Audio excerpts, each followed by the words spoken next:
to only the 13 he had already. There is Senna, second. There is Prost, the world champion of 1985, in fourth position. There is Keke Rosberg on the left, who is third. Where is the winner? I suspect he's having to fight his way up to the... There he is! There is Nigel Mansell, and there is the roar!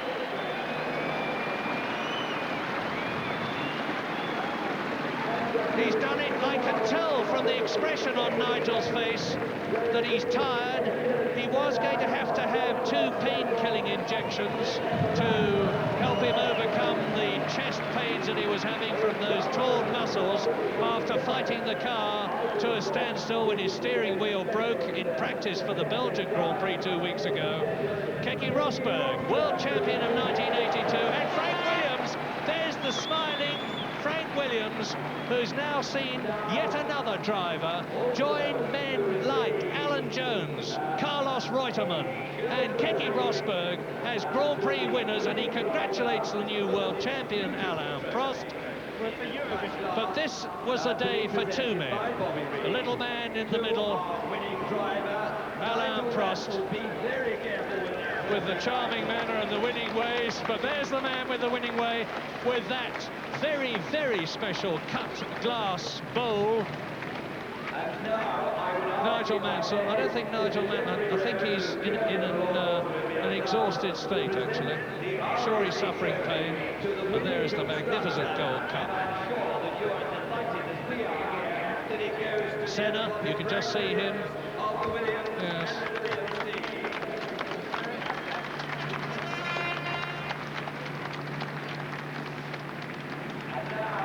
That's Frank Williams, who has created a team from nothing.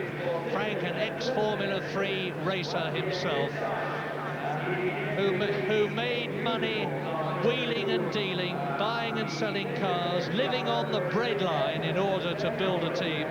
And now he's got one of the finest teams in the business. He's got a magnificent factory at Didcot, a superb engineering business. And the only thing I personally regret is that Patrick Head, the car's designer, is not up there on the rostrum with Frank Williams, Keke Rosberg and race winner Nigel Mansell, because this race was every bit as much his victory as it was that of Nigel Mansell and Frank Williams.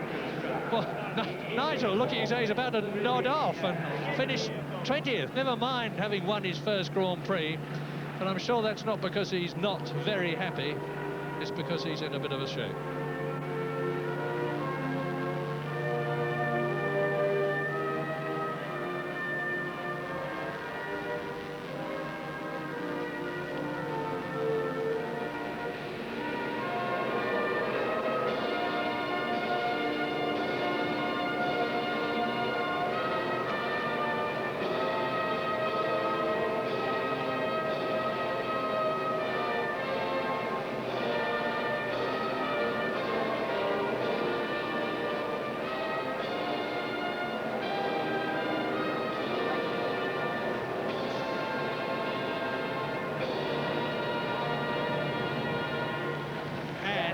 Emotion-laden, heartstring-tugging time for Nigel Mansell, for the British crowd, for Frank Williams, for Alain Prost, for the McLaren team, for Keke Rosberg.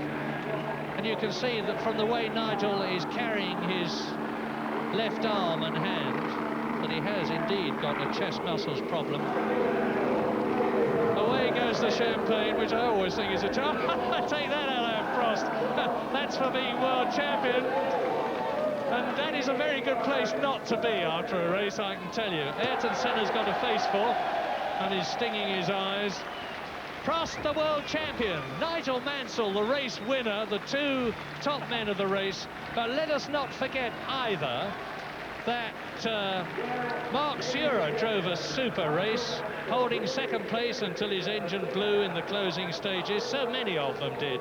Ayrton Senna, who with that second place has added another 6 points to his score to give him 38 points and to increase certainly his championship lead over, not his championship lead, his championship position placing over Elio De Angelis. And now let us hear from the world champion and Barry Gill. Alain Prost, many congratulations. How does it feel? I feel well. I can't feel, very happy because it's too soon. And everything was going so bad at the beginning and so well at the end. I never felt very bad in the car because I knew that Alboreto was not very quick. But honestly, I'm very happy to finish the championship here, because especially with this place, and because I had a lot of pressure the last 2 or 3 years at the end of the championship, and I want to go to the last 2 races very quiet, and I want to win. Now I want to win a race. What does it mean to you to be the first Frenchman ever to win the Grand Prix World Championship, a country that gave us the name Grand Prix? I know that it is very important for the French people, but I think for me it's important to win a championship. I don't care too much if I'm French or not. I think I'm not too nationalist, it's a shame, but I'm very happy for them anyway, because if the problem is if I'm world champion, it's because of my English team and all the things. I don't want to be too concentrated on one country, because I'm world champion. It's all the world is mine. I mean, it's not only one country. You've been kind enough to mention the team. What is the secret of McLaren winning 2 world championships in 2 consecutive years? I think we have... It's difficult to tell. I don't think we have maybe the best car or the best engine. It's difficult to tell that. I think we have the best compromise for sure, because the chassis is very good, the engine is very good. We have a good combination of both. We don't use too much tires. And we have a good politic in the team. We don't change too many things every race, and we have a good reliability. And I think that makes I finish almost every race at the moment, and it's very important. And how are you going to celebrate tonight? You know, a championship like that, I'm waiting for a long time. I don't want to be completely crazy one day. I think it's very important for me to celebrate with my friends, but I think the problem is I'm going to have a lot of work in France, and I think I'm going to feel much better after 2 or 3 days, or maybe 1 week, and I will celebrate not only one time. Alan, congratulations, superb tactical race, and thank you for winning here at Brands Hatch, where you have so many fans. You know, my heart always reaches out to Alain Prost on an occasion like this, when you remember that he's speaking in a foreign language. He had to come over here and learn to speak English. But the man of the race, quite apart from Alain Prost, was, of course, the winner. Here he is, Nigel Mansell, Barry Gill. Nigel Mansell, at the beginning of the race, you said you could win this one, your 72nd race for Britain, and you've done it. How does it feel? Fantastic. I don't think it'll sink in until later this evening, but I'm having a job catching my breath at the moment, because the old ribs now have stopped racing. The pain's coming back. But yeah, I'll tell you, it's just fantastic. What about the reception of this crowd? They're just unbelievable. I mean, if anybody's won the race for me today, it's the people out there. They've just been unbelievable. I mean, on the last few laps, I could just see them. I mean, it was just extraordinary. The best feeling I've ever had in my life. Nigel, we stood next to your father watching the last 20 laps. He was counting down, counting down. Were you counting down in the cockpit?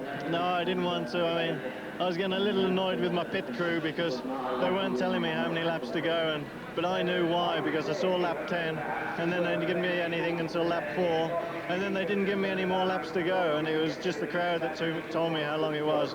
You really knew from the crowd what was going on? Yeah, I knew more from the crowd than anything else. Nigel, this team has now proved it's a winner. Can we now see, we've had the first British winner since 1983, the first British winner at home since 81. Can we have the first British world champion since James Hunt, our commentator? All I promise everybody in England is, like today, we'll be doing our best. I believe now I'm with one of the best teams for next year. The Honda engine and the Japanese people are just fantastic to work with. And my mechanics, I mean, God bless them. I mean, they've done a fantastic job. Nigel, let's hand you back to the crowd who are waiting to cheer you. Let's hope it's the first of many. Thank you. Well, to